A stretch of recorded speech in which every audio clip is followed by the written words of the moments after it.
So our guest speaker, you know him. He's the world-acclaimed best-selling author of the book Traction. He's the founder, creator of EOS, the Entrepreneurial Operating System, which happens to be in over 100,000 companies. That's amazing. He started as an entrepreneur at the age of 21, and at the age of 25, he took over a family business, turned it around, sold it, and ever since, he's been helping entrepreneurs understand how to run and operate and grow their business. So we're thrilled to welcome Gino Wickman. Gino, thank you for being here today so much. We really appreciate it. It is my pleasure, and I am looking forward to this. We're going to have some fun today. So everybody, most of the people here today know you and have heard of you and have read your books, etc. Give us an update on what you've been up to recently. Well, what I've been up to recently is what I've been up to for almost 30 years, and that's obsessing about entrepreneurs and helping them become incredibly successful and get everything they want out of their businesses. And so with that, there's really two things that I'm working on right now, and my time has been split 50-50 between the two. The first half is still EOS stuff, Traction. That's half my working life. I still have clients. I still do speaking engagements. I'm still in the book business, if you will. So that consumes about half of my working time. And so again, still obsessing about private entrepreneurs of 10 to 250 person organizations. The other 50% of my time is focused on a new project that's helping entrepreneurs in the making. And so I'm kind of going to the front end of the entrepreneurial journey and helping people that think they might be entrepreneurs get a huge jump start on taking their entrepreneurial leap. And so that's where I'm spending my time these days. I love it. Okay, so for those that might not know what EOS, or for those that might need a little bit of a refresher, tell us what EOS is. Yeah, you bet. So EOS, it's an acronym for the Entrepreneurial Operating System. So just as I shared there, EOS is an operating system. And so again, our focus is on entrepreneurial organizations with 10 to 250 employees. That's kind of the sweet spot. And so about 20 years ago, I had an aha moment. And the aha moment was that there are operating systems for a computer. Why can't there be an operating system for a business and how to run a business? And so that's exactly what it is. It's a way to help that entrepreneur run their business like a Swiss watch and get everything they want from their business by implementing this operating system. And then I always lovingly like to call it a system for managing human energy, because at the end of the day, what it does is it gets all the people in your organization rowing in the same direction. It's all that energy going in one direction. And with that, you could conquer the world, or whatever part of the world that you want to conquer. So why did you create it? Well, I go back to where I started, which is this obsession about helping entrepreneurs. So when I was in my late 20s is when I really got my calling and realized that I'm here to help entrepreneurs get everything they want out of their businesses. But I created it to end pain and suffering, for lack of a better term, because when I took over the family business, it was certainly helping my dad turn around that family business. I was a member of Young Entrepreneurs Organization at the time, now known as EO, the Entrepreneurs Organization. And I found myself helping a lot of my EO brethren, if you will. And I just had this knack for helping entrepreneurs. And so I created it because I have a passion for helping them accomplish all the things that they want to accomplish. And it's what I obsess about every minute of my working life, for certain. Well, it's great that you do it, because we need more of that happening right now. We have fewer entrepreneurs today than we did in 1975. Isn't that crazy? Would you ever think that? That's scary. I did not know that statistic. Yeah. That hurts. Okay, so there's components within EOS. What are the 6 components? Yeah, and so the 6 key components of EOS, we call the EOS model. And so if you picture kind of a circular looking model with 6 equal pie pieces, if you can imagine that in your mind, where that stems from. And so each thing we'll talk about it's all about solving a problem. Okay, and so the problem here was, as I was working with my clients, as I obsessed all through my 20s about what made entrepreneurs and businesses successful, I would hear and observe all of these issues, and I lovingly like to call them the 136 issues that all entrepreneurs face. Well, the reality of it is after about 10 years of hearing that, I realized that those 136 issues kind of had 6 root causes. And so the 6 key components are really taking a holistic approach to solving an organization's problems. And so I'll quickly share what they are. They are vision, people, data, issues, process, and traction. And so you can learn more about everything I'm going to talk about at eosworldwide.com. So please know that you can access everything I'm going to share with you for free. And it's also in the book Traction. But those 6 key components, the aha was listening to all these issues. My brain has this way of seeing patterns and trends. And I saw that the roots of all of these issues fell in one of those 6 areas. And to the degree I could take a holistic approach to helping that entrepreneur in their organization and go to the root of their issue and solve it there, the 136 issues just kind of fell away. And so it was all about strengthening that vision component, making sure that the vision and plan for the organization was crystal clear to every single person in that organization. And again, everyone was rowing in the same direction. It's making sure that every single person in that organization is the right person in the right seat, truly great A player, rock stars, all the wonderful terminologies. Data was all about having the right data, a handful of numbers at your fingertips so you have a pulse on your business at any given time. Issues was all about building a muscle top to bottom in the organization so that issues would not linger. Process was all about really dialing in the business model of the business and running that business like a Swiss watch. And traction was bringing discipline and accountability. And so again, taking all those symptomatic 136 issues and then focusing on the 6 key components, the roots of those issues, strengthening those roots, everything kind of fell into place. And that entrepreneur and that leadership team ultimately got everything they wanted from their business. Okay, can you explain then, go into a little bit more detail on your visionary and integrator concept? Yes, so I wrote a book with my co-author, Mark Winters, called Rocket Fuel. And so this is all about the concept that I came to call the visionary integrator concept. And this goes back, I was 27 years old when I had this aha, and it was in the family business. When we were doing the turnaround, I was structuring the organization, doing a restructuring, and I realized that my dad was what I came to call the visionary and I was the integrator. And so that has spawned now almost 30 years later into hundreds of thousands of companies using that terminology. Again, the problem that I solved with that is if you are a true entrepreneur out there, I call you a visionary entrepreneur. You're one of these wild and crazy people. You're builders of things. You're very creative, lots of ideas. And the challenge and the problem is when a visionary entrepreneur is left on their own to build their organization without an integrator to counterbalance them, there is chaos. And rarely does the company ever grow to the next level. And so the visionary integrator concept, if you picture an org chart, for lack of a better term, there's the visionary at the top, then the integrator, that is this person that runs the day-to-day of the business. They are the glue. Like I said, they counterbalance that visionary, that then frees that visionary up to frankly run, to grow, to build, to let their ideas just absolutely flow. And that combination in organization is what Mark and I came to call rocket fuel. And in saying that, as you're listening out there, if you truly, after hearing that, believe you're a visionary entrepreneur, I urge you to go out and find your integrator. It will take you to the next level. At the same time, some of you out there are truly integrators, and you're really not true visionary entrepreneurs. And your opportunity is to go hitch your wagon to a visionary, and that will create rocket fuel for you. Great advice. Sometimes it's hard as an entrepreneur to let go and bring that integrator in, right? Sometimes.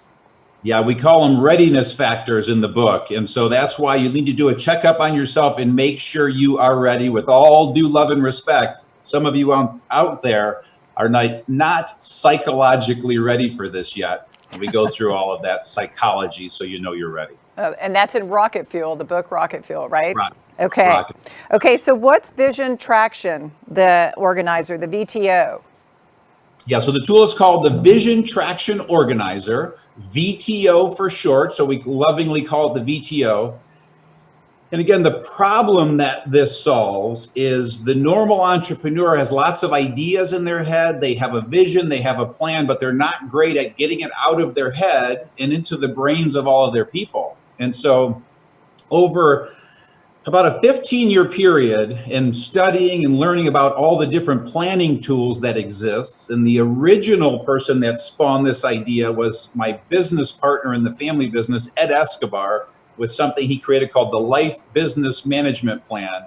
And what it was a simplified approach to planning. And so the long and the short of it is, again, every tool we're going to talk about is free and downloadable on eosworldwide.com. So please, you don't have to write all this down, just go grab that tool. But the aha was, as I worked with these entrepreneurs, I realized that they were not great at articulating their vision. And so I created a tool that just simply got them to answer 8 questions about their business. And so very quickly, it's answering, what are your core values? What is your core focus? What is your 10-year target? What is your marketing strategy? Your 3-year picture, your 1-year plan, your quarterly rocks, and your issues. And to the degree that entrepreneur could get that out of their head on a document, 100% clear, they have a vision to then take to their organization. The icing on the cake is what we do with EOS Worldwide is we work with leadership teams. These are the 3 to 7 people at the helm of an organization working with that entrepreneur. The idea is to get that leadership team of 3 to 7 people. So talking to all of you out there, making sure that you and your leadership teams are 100% on the same page with the answers to those 8 questions. And when you do that, look out, baby. It's going to be like grease lightning. And I obsessed for 5 years. I couldn't get it down to 7 questions. And if I could, I would have. But 9 were too many. So 8 was the magic number. And hence, that's what the VTO is all about. Okay. So accountability. We talk a lot about accountability in organizations. What's the accountability chart? Yeah, so the accountability chart, again, the problem that this solves is, so I would observe my clients tripping all over each other. And so if you picture an organization, simple math, let's pretend you have a 25-person company. Well, I would start working with this 25-person organization, again, the entrepreneur and their leadership team, and I would realize that they were just incredibly inefficient, not as effective as they could be. Roles and responsibilities were not clear. And like I said, they're just kind of tripping all over each other. And so the whole idea, what this solves is it crystallizes roles and responsibilities in an organization. Who is accountable for what? And clearly articulates reporting structure. Who is whose boss? Who do you report to? Those 2 things are vital. And so the accountability chart, it's basically a supercharged org chart. And so the whole discipline and idea is to take a big step back and think about the right structure for your organization. And so what is the right and best structure to get you to the next level? It's a forward-looking tool, starting with understanding the major functions of a business: sales and marketing, operations, finance. And then as we talked about above that, you have your integrator and your visionary. In taking that big step back, you then customize that for your organization. And once that's clear, functions are identified. We identify the 5 major roles for each person in that function. And then once you've created the right structure first, you then go to people second. And you start putting all the right people in the right seats. And we're able to solve an organization's people problems top to bottom within 12 months. A lot of it happens in the first 3 to 6 months. But you do that, and again, you will crystallize roles and responsibilities, become much more efficient, and solve your people problems. The accountability chart. Okay, and again, people listening can go on to EOS and they can look at the accountability chart, and it's also in the book Traction. Yeah, EOSworldwide.com. Okay, all right. Okay, talk to us a little bit about rocks. What are rocks? Yeah, so rocks, in its simplest form, are identifying the 3 to 7 most important things you must get done in the next 90 days. So rocks are the 3 to 7 priorities for the organization. Okay, and so again, the problem this solves is a typical entrepreneur, and I'm talking to all of you out there, You have these ideas, these priorities, these things you want done, and you literally want 50 things done in the next month, and it's just not possible. And so it's forcing you to prioritize and really look at the high gain items. The term rocks is just a great sticky term that works. It's a goal, it's a priority, it's an objective. You can call it whatever you want to call it. So I learned the term from Vern Harnish, who made it very popular, who got it from Stephen Covey from his work in Seven Habits. It's not Seven Habits, it's his follow-up book. So it's in his second book, and it's the whole glass cylinder, pebbles, sand, rock, water analogy about time management. So the term rocks is just a great sticky term. For some reason, people are less motivated by a goal or an objective, but you give them a rock, they get all fired up. So the terminology is just genius, and it works. But again, simply put, it's deciding the 3 to 7 most important things for the company to get done in the next 90 days. And then we take that down to the next level so that every single person in the organization knows their priorities for the next 90 days. And all of a sudden you're aligning all that human energy around the most important things. Said another way, if you out there just simply go lock yourself in your den, a coffee shop, your office tomorrow, and decide what are the 3 to 7 most important things in the next 90 days and just focus on that and do nothing else, you will be further ahead. What it ultimately creates for you is a term I created called the 90-day world. And it's something I learned in the family business.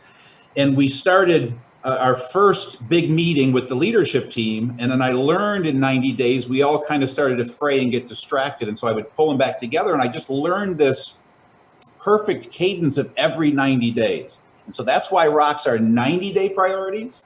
And that's the power of the 90-day world, because you pull everyone back together every 90 days, avoid that fray, and stay laser focused, and set those 90-day priorities, those rocks, every 90 days for the rest of your company's life. Oh, I love it. You're giving such process to accomplish what we want to go out and accomplish. It's great. Yeah. Well, I have OCD and ADD, and I'm very obsessed, like I said, about helping entrepreneurs. So that's kind of a winning formula for you guys out there. It is. Thank you. Okay, so tell us what L10 Meeting is. What is that? Yeah, and so an L10 meeting is short for level 10 meeting. Okay.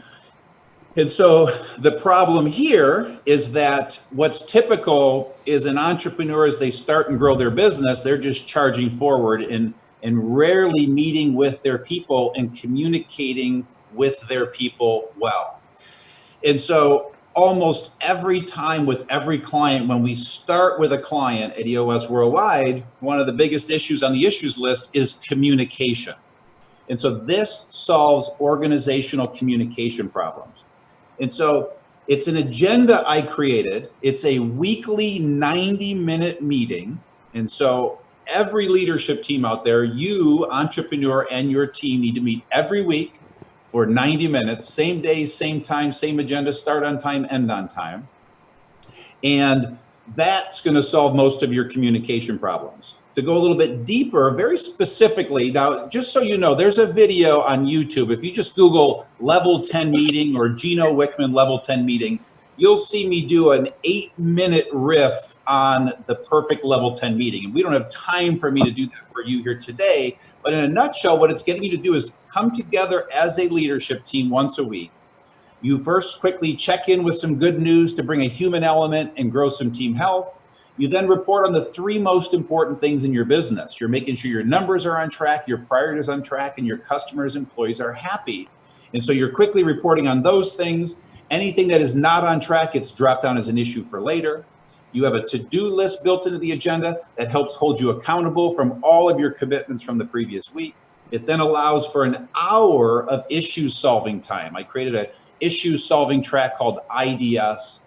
Really powerful, simple track for helping you solve issues faster. And so then you basically IDS and solve your issues for 60 minutes. You solve as many as you can, and then you wrap up the meeting in the last 5 minutes. And you do that every 90 minutes, and it will create incredible accountability, communication, etc. It's called a level 10 meeting. This often gets confused.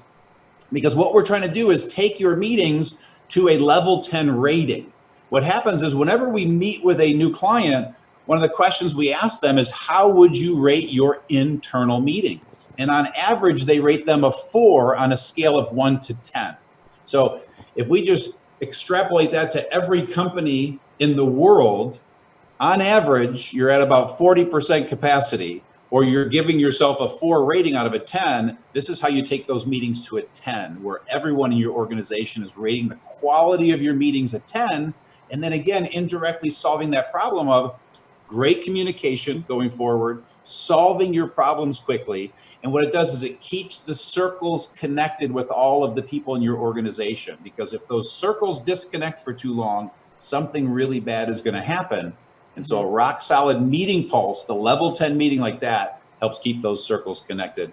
And then you roll out that level 10 meeting departmentally, where every single team is in some sort of a weekly level 10 meeting, so that you're communicating and cascading messages top to bottom throughout the organization, no less than on a weekly basis. Oh, I love that. That's such good advice. Love that, Gino. Okay. Yeah. Okay. What about the scorecard? Can you talk about scorecard a little bit for us? Yeah, so the scorecard is something I learned from my business mentor, Sam Cupp, God rest his soul.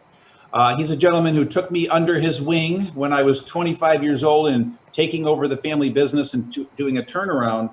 And one of the most powerful things he taught me is the concept of scorecarding. So the problem, first and foremost, that this solves is most entrepreneurs are flying by the seat of their pants, okay? And so they're operating on gut feel. They typically are laying in bed, tossing and turning, having 2 a.m. thoughts. They wake up in a cold sweat and they rush into the office early that morning to go find out how things are going. And they ask the same 3 people how things are going, and they get a pulse on things, and all of a sudden they feel better, and then they go throughout their day. And then repeat that cycle, because then the next night they're having 2 a.m. thoughts. Well, a scorecard solves that problem of going with your gut and feeling uneasy and not having a pulse on your business, because the tool, and again, download it on the website, is you identifying the 5 to 15 most important activity-based indicators, numbers, metrics. So you deciding the 5 to 15 most important numbers that give you a pulse on your business, that are leading indicators. And what you do is you look at that scorecard with your leadership team every week in that level 10. You have 13 weeks of patterns and trends, so 13 weeks of history. So you'll have that pulse. And so a scorecard in its simplest form is a weekly instrument where you're looking at the 5 to 15 most important numbers to make sure that everything is on track for the week, which ultimately means it's on track for the quarter and then the year, and hence you achieve all of your goals. And so what it does is give you an incredible pulse on your business, where you could literally be sitting on an island, get your scorecard every week, and you'll know exactly what's going on in your business. I've run all of my companies on that tool since I learned it 28 years ago. Incredibly powerful tool. I can be far away and know exactly how things are going. And also, when I see problems, I can solve them in advance.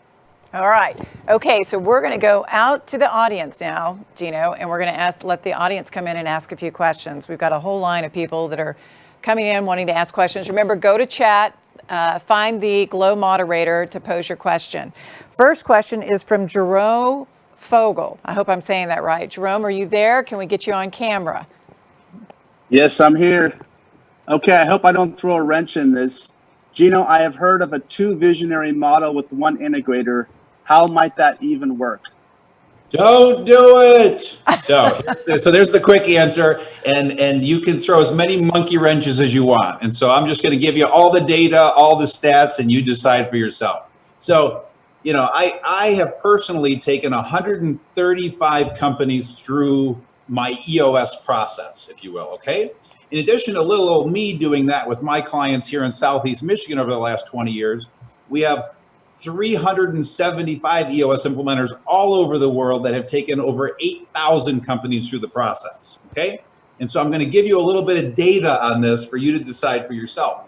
Of my 135 clients, I had 2 that I tried all I could and couldn't get them to cave. Okay, but eventually they caved, just so you know. So here's the thing.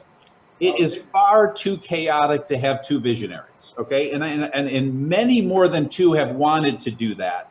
And here's what I've learned, okay? When you have two visionaries trying to be in the visionary seat, number one, you can't have two people in the seat because when more than two people are two or more are accountable, nobody's accountable.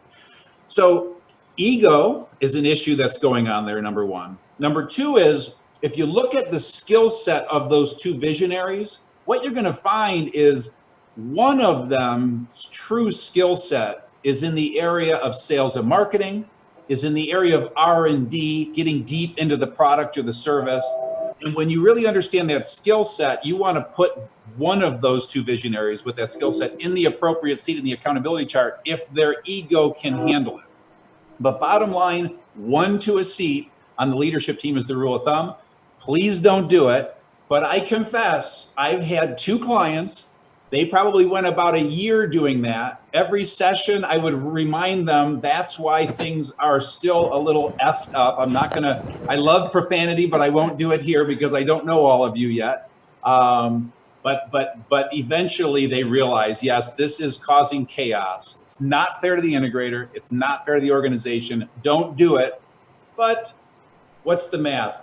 1.7% sin. So if you want to be in the 1.7%, throw your monkey wrench. Don't do it, I think. Okay, we've got a question that's come in from and I hope I say this name correctly. It's Tendai Chariska. I don't know if I said that right. Are you there and on camera with us, Tendai? I am here, and thank you so much. It's Tendai Chariska calling in from Louisville, Kentucky. So we love the program. The operating system's been great for us. A question I have is, how does personal and professional development play into the ROC system? We understand the goal setting for the company overall, but what about our team and our talent and our professionals developing within that 90-day cycle? Yeah, so I want to use your term, professional development, okay? And so because professional development, we can call that all kinds of things, right? Training, education, because you're talking about all of this, right? Them growing their skill set, right? Just so I'm tracking with your terminology. What I would urge and ask is professional. I want to make sure I say this right, because at first this is not going to come off great, and I'm going to have to edit something, but nowhere in EOS is there professional development. Okay, so that's not the perfect way to say it, because professional development is all over EOS. But the point I'm making is garbage in, garbage out. Okay, all I'm doing is I'm giving you an operating system. We're giving you an operating system to implement into your business, to orchestrate all that human energy, and you put the priorities in. We don't put those priorities in. And the day you deem professional development to be a priority, that's when it's going to show up. And so I will have clients in their VTO 1-year plan. They have 7 goals for the year. One of those goals is professional development. And it's because it's these top 7 most important things they must get done this year. And then as a result of that, they're certainly going to set some rocks around professional development. And then I have clients, the word professional development, the words are never uttered in a 2-year relationship. So it's not in there. You have to put it in there when you deem it to be a priority.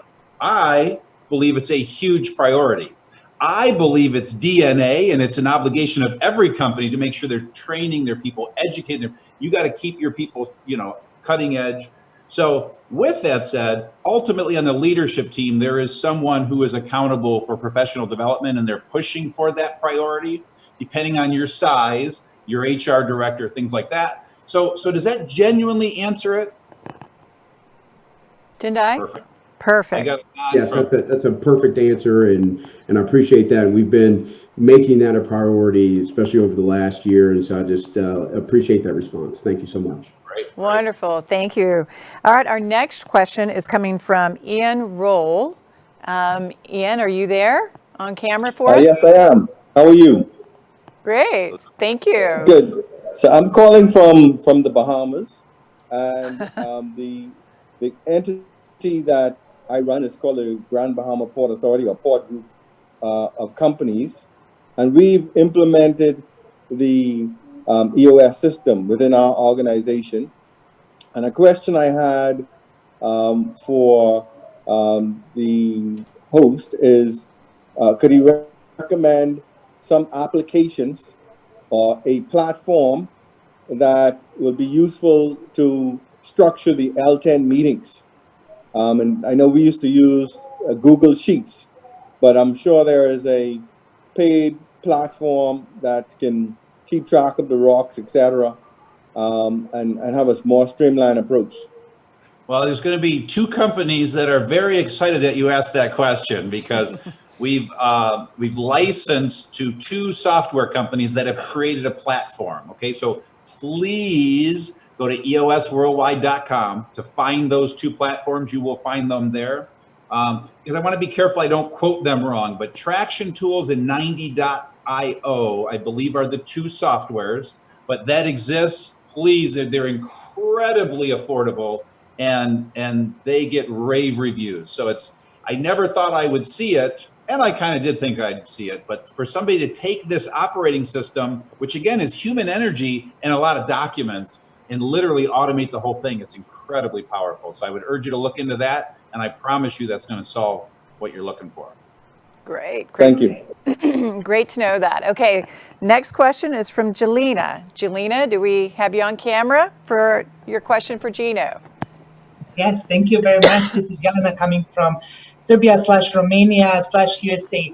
We're a company who is actually working on the Amazon optimization of the brands, and the joint mission, of course, comes with bringing success and satisfaction to our clients and to the customers. However, we have three completely separate yet joint parts of the company, and they all each have their own mission and vision, and kind of three different missionaries with me as an integrator in one of those. And I'm wondering whether there's a need to integrate it all in one mission/vision. Is there a value in keeping it separate? Yet how do we basically make it work like clockwise? And we are, of course, in the process of engaging EOS to help us with this. Yeah, I love it.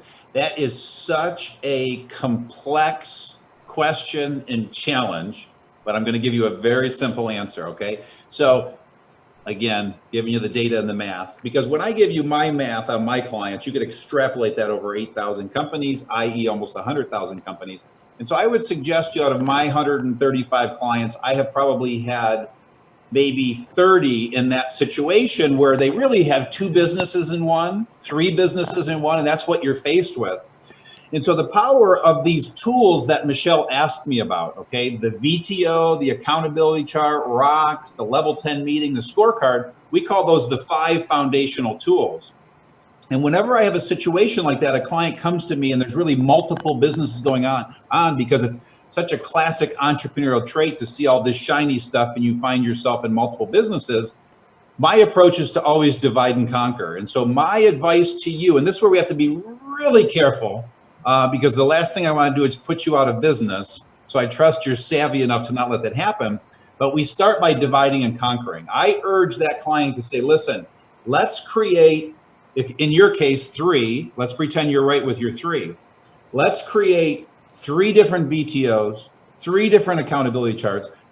I don't know if that's going to be the right answer, but the power of starting with that is you're going to clearly see resource allocation, energy allocation. You're going to find out, as this poor integrator running 3 companies, whether you even have the capacity to run 3. And by dividing and conquering and taking that approach, you're going to see in vivid color whether they should come back together. And they will come back together so nicely if they're meant to be together, but you're also going to see clear that they should stay apart. And I've had multiple clients with 3. I see some where 2 will come together as one and this one remains separate, but you'll see them each as their own entity and you'll clearly know exactly how to go forward. And it's 50-50 for me. So when we divide and conquer, half of them stay divided and conquering, half of them come back together because they see it now so clearly. So there's my humble 2 cents for you. Thank you so much. That is such a classic issue too, with entrepreneurs seeing the shiny thing, right? With so many different options and opportunities out there. Okay, our next question is from James Nelson. James? So thanks for taking the question here. So I've been in a couple different organizations, both implementing and have implemented EOS, and the one with a small organization. So that was pretty straightforward with the leadership team there. But then in a larger organization, medium size, where you're getting towards multiple plants along with a headquarters, and it got very difficult to manage the L10 meetings, the quarterly pulses and things like that. So how do you recommend working with larger organizations and setting up the structure for EOS? Yeah, my first advice would be don't. Sorry, I got to say something controversial first. So that got your attention, hopefully. How many employees are in the larger company you're talking about? If we can unmute him, he and I need to have a little bit of a conversation real quick. How many employees? Go ahead, 600 James. employees total. That's what I figured you're going to say. So everybody needs to hear this. I created EOS for a 10 to 250 person privately held company. For entrepreneurial organizations, that's what EOS is created for. So I say that because remember what I told you. You said, what do you do? I said, don't. Here's the reality, okay? I've got no shame about focusing a target market, and I urge you all to do the same. You shouldn't want them all. You don't need them all. And so that's our sweet spot. Here's the data and the truth, however. That's where 80% of our clients reside. 10% are smaller, 10% are larger. The smaller ones, it's just because they're sophisticated enough when they took their entrepreneurial leap with their first employer or two to implement EOS. Very rare, 10%, but they do.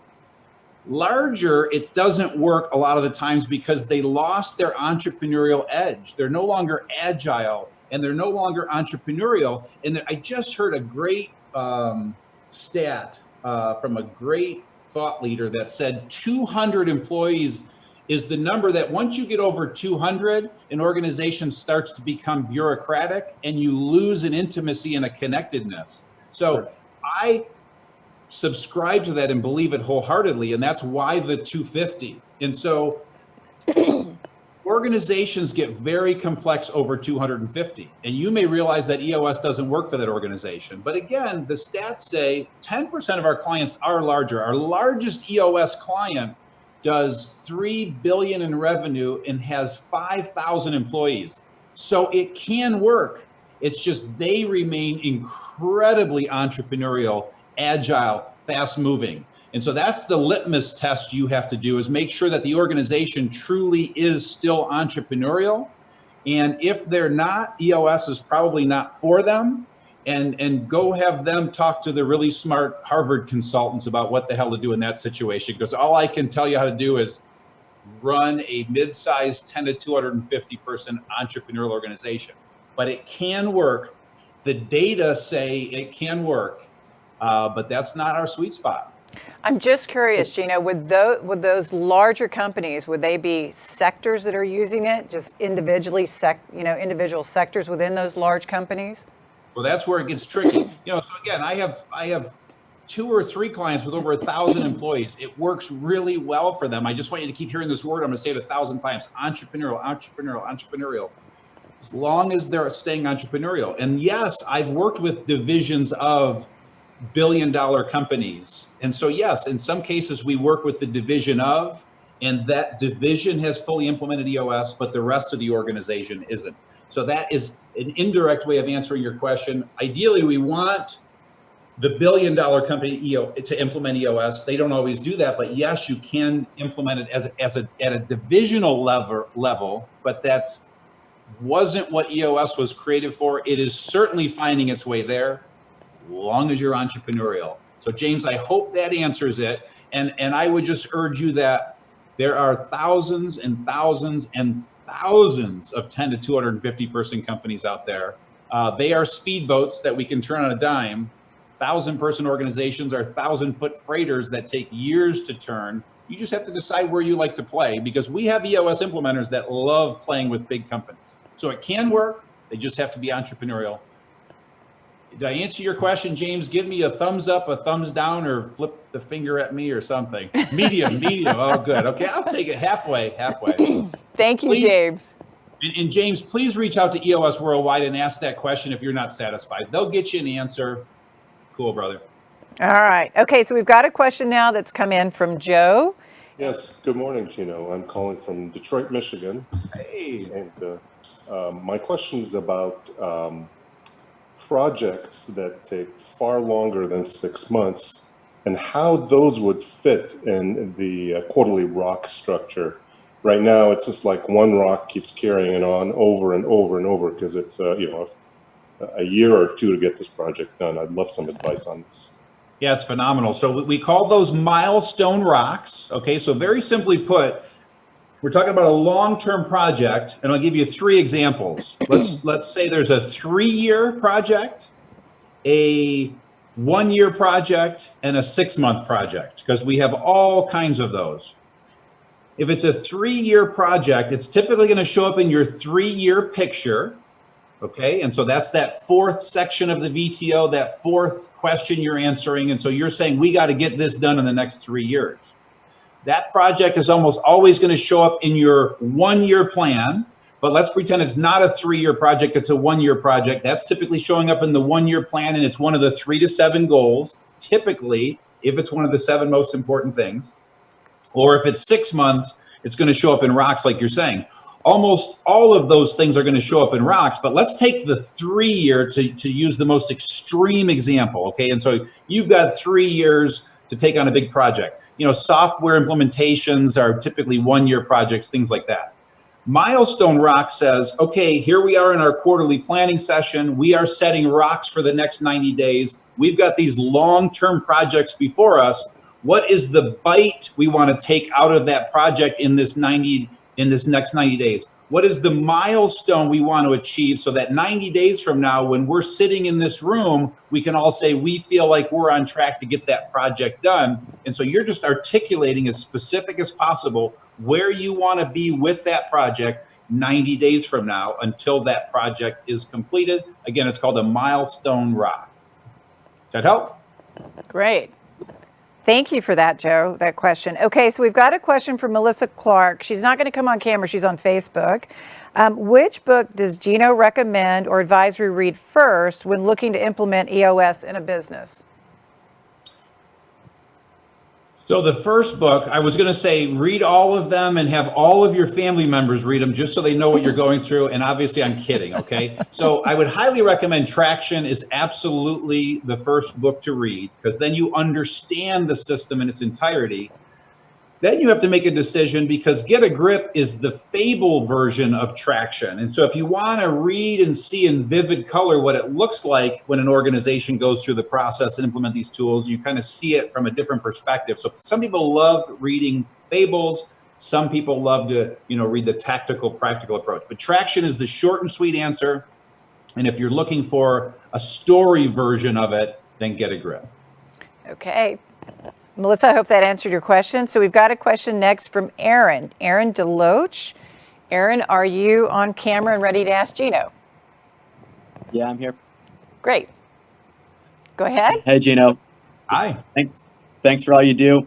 I lead a nonprofit soccer ministry organization, and we're trying to implement Traction across a few different city locations that we have, but having a hard time coming up with Scorecard leading metrics in this nonprofit scenario. Do you have any suggestions? Have you guys worked with nonprofits before? And what are some of those good Scorecard?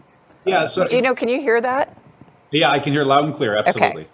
So we work with a ton of nonprofits, but I want to go back to this target market statement. I'm probably going to piss off the people at EOS Worldwide. For those that don't know, I sold EOS Worldwide 2.5 years ago. I still own 12.5%. I'm still the EOS guy. They're doing an amazing job. I love everybody there, and I'm still very much a part of the community. But my point is, I'm going to keep saying this target market over and over, and I'm going to piss somebody off by the time I'm done. But EOS was created and designed for a for-profit 10 to 250 person entrepreneurial organization, okay? With that said, we literally have thousands of nonprofits running on EOS. Churches, sports organizations like you're talking about. I could go through the whole laundry list. So I say that first because when I work with a nonprofit, I literally have to slow myself down because there's a little bit of kumbaya going on, okay? And so when you're working in a for-profit, hard-charging organization that's highly accountable, it's a very different feeling in most nonprofits. I would suggest to you EOS is not for 90% of the nonprofits because they're way too kumbaya. They don't love accountability. So I'm going to make an assumption that you're a hard-charging entrepreneur. You want accountability in your nonprofit because it will absolutely work. And we've got testimonials miles long from nonprofits. So how do you get the scorecard to work? You know, you're keying in on one of the reasons that it gets challenging, but the exercise may lead you to the answer. Assuming you have a leadership team, even if it's just 2 of you or 3 of you, the exercise is to take a big step back, picture yourself on an island, and if you could not be in your business for a month and you got a document once a week on that island, what are the numbers you would need to see to make you feel warm and fuzzy, give you peace of mind, and feel like everything is on track? And so the idea is to think about what are the most important things you need to do. Obviously, I'm guessing you need to generate funds, as many nonprofits need to do. And so please have leading indicators around, you know, around fundraising. Then there's operational things that you do. There's results that you expect your nonprofit to accomplish. It's looking at how do you measure that. And then there's the spend side of things and looking at, you know, money going in, money going out, potentially cash balances, things like that. There's also customer service. And so I'd urge you to, you know, read that chapter of Traction. But they're there. I promise you they're there. And remember, it's 5 to 15. You may only have 5 numbers in your scorecard. Amen and hallelujah. Less is more. Thank you. Thank you for that. Okay, so we've got a question that's come in from Anna Mason. She's asking, can I have more than one integrator? And I think you already answered that. Well, no, it was asked in reverse. My first question would be is why do you need more than one integrator? So assuming you have one organization, you only need one integrator. So there is this thought process out there that is not accurate and dangerous, that all of the major functions of your business, sales, marketing, operations, finance, HR, IT, whatever, need to have an integrator for each one of those functions. No, those are functional leaders. Those are not integrators. And if it's one company with all of your functions, they should all report up to one integrator. I don't understand why you would possibly have one. Please read Rocket Fuel. And then it can only cause me to think you're talking about like an administrative assistant that you're looking for. And that's very, very different. You could have 100 administrative assistants if you want, but you only get one integrator, assuming it's one organization. If you have 3 organizations, you may very well have to have 3 integrators. I hope that answers it. Okay, so Gino, you've written a new book, The Entrepreneurial Leap, and you have a big goal with this book, right? So give us some insight on the book and tell us about the goal and why you have the goal. Yeah, so you know, if you picture the lifeline of an entrepreneur, from the day they're scratching their head thinking about whether they're an entrepreneur and wanting to take an entrepreneurial leap, all the way to the day they sell their 1,000-person company, hypothetically.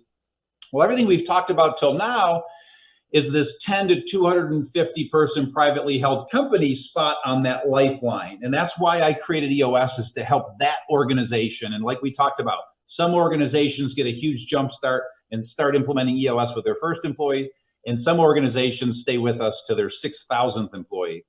So that's what EOS was designed for.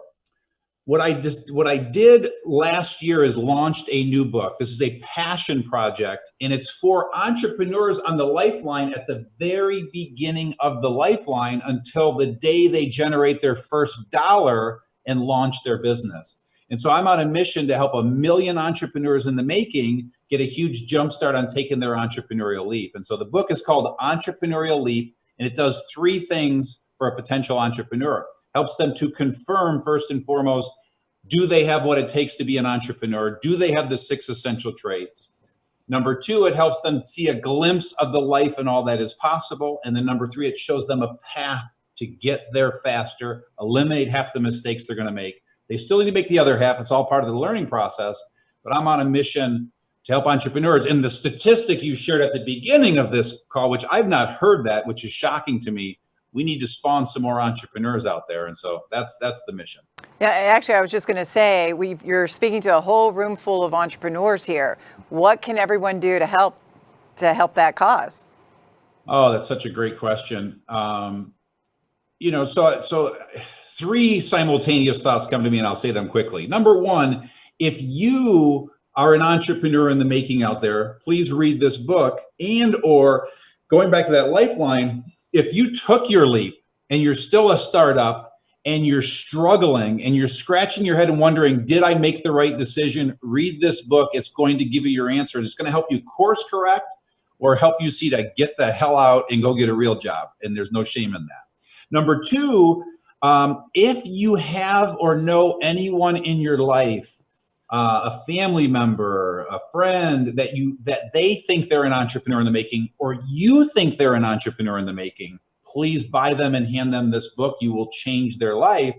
And the third thought that comes to mind is I'm joining forces with collaborators all over the world. And a collaborator is anyone that is passionate about helping, teaching, guiding, mentoring entrepreneurs in the making. And so if you have a passion for that, if you have an organization that does that, I join forces with you and your organization. I give you all of my content for free. It's all a handshake. No money changes hands. All I ask is you give credit where credit's due, let them know about the book, and teach this content to the people in your world and be a hero to your people. So if you know of any organizations that are looking for content like this, if you are, please reach out to me. We'll schedule a call and we'll talk about potentially becoming a collaborator and helping me on this mission to impact 1 million entrepreneurs in the making.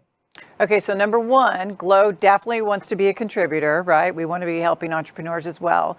Number two, you talked early on about how you had joined YEO. And, I was very involved with EO as well, YEO on the international board for a long time.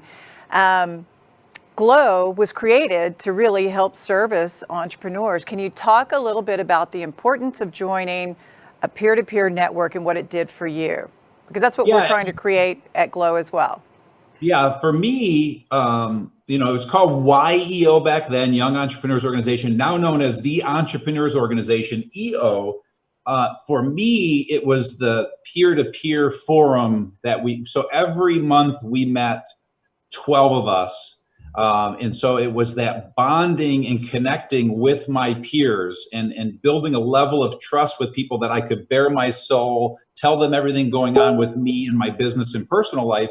And it was that exchange and trust and share that really helped me learn and grow faster. And I think helped them learn and grow faster as well. So that was a big part of it for me.